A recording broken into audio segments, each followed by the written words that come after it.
Okei. Eli siis mä oon huomannut jotain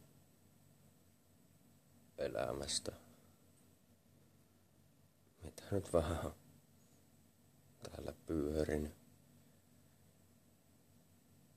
Ohi kiitävä hetki. Toivottavasti pyörin vielä lisää jonkun ajan.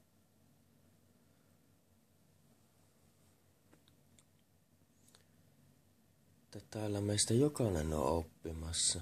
Muut on virhetään toistamassa alituisessa jamassa. Se on viisasta olla elämää valmiina pitämättä, sillä ei nöyryydestä viisas voi olla itämättä. Minäkin on tällainen avaruusajan apina.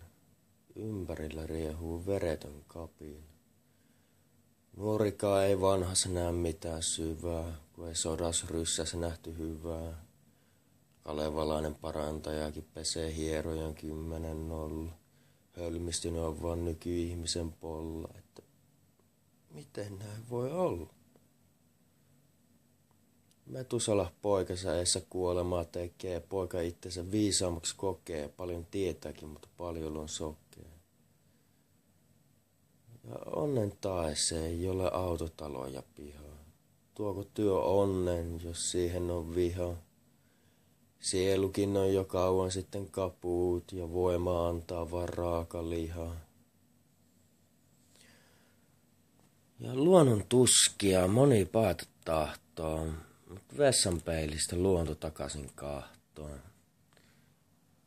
Minut voit ajaa vaikka maan rakoon, mutta et sä ittees pääse pakoon.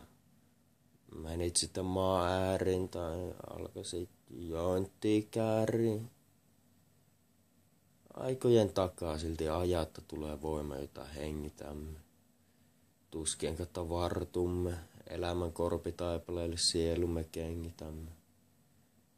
Rahan tuhlaus se on yksi asia, itses tuhlaat kun vedät palloa kasiin. Elämä se riutuu vaan, jos elää kun suljettu rasiin. On elämä kovaa erillisyyden harhassa. Itsessään tuskansa säilyttää, kitua kun tuonut sikatarhassa. Näytä tää ykseys, joka meidät yhdistää, sinä kysyt. Näytäpä mikä on seinä, joka meidät erottaa, minä vastaan. Sillä avoin on sielujen virta, mutta jos haluat, itsessäsi pysyt. Mitä voi sekoittua todellisuus ja taru, kun pelkkää harhaa on materialismi karu. Ja se himo sielujen sinfonia, se on täyttä totta. Muuten on ihminen vaan kuin viemärin rotta. Jos elämälle ei itsensä anna, niin kaiken se sulta ottaa.